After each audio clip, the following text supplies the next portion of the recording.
So today I'm jumping on here real quick. I want to talk about Japan and Takaichi, who's just made the new prime minister of Japan. So where we left this, she had won the party's nomination, but then she had to get elected. And the longtime LDP partner, with about 20% of the seats, left the agreement between the LDP and said they would not work with her because, well, she is a major right winger. I mean, we're talking military, anti China. And one of the big things, excuse me, is she does not believe that Japan should apologize or did anything wrong during World War II. And this is a issue when you're dealing with China and Korea and other countries that were in World War II. So that's the political side, all right?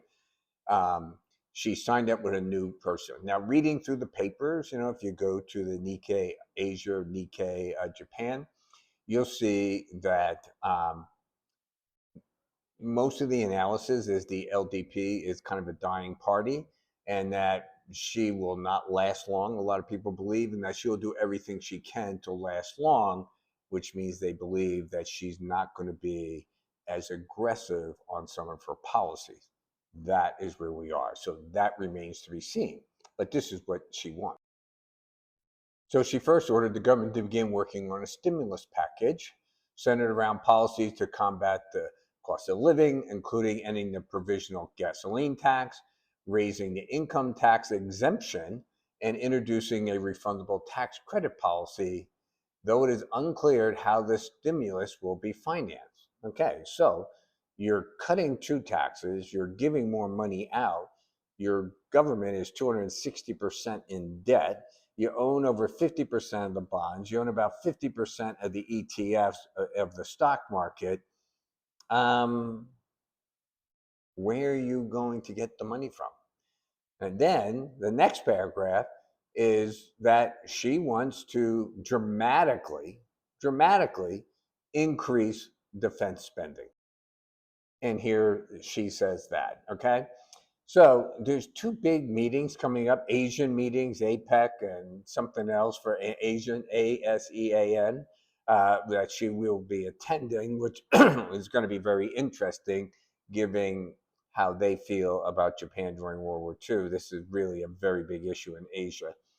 And also, Trump's going to Japan.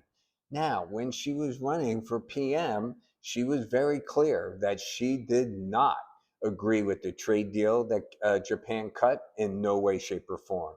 And the biggest bugaboo is she does not believe in any way that that Japan should give $1 to the United States, whereas Trump says, under my control, where I can spend where I want in America. And I think they were going to do whatever. It was billions. It doesn't matter. She says this will not happen. So we're going to see if that actually happens. In another newspaper, you can stop and read this. It's just a little bit more, background on what's going on. And the first one is, the Ministry of Finance does not want her to do what they're doing, what she has proposed that she's going to do. And remember, Ishiba, who resigned after like 268 days as PM, he was like, no, we're not going to have a stimulus package because it's 100% debt that we have to issue to stimulate the economy. Um, Not only is there going to be a stimulus package, she's also cutting the taxes. I don't know how they're going to make this work, right? So here's the end. And you can see how it came down there over here on the right-hand side. This was when her partner for the LDP pulled out, and people then felt that she was not going to be the PM. They actually thought the young guy that she beat before was going to sneak in and take it from her.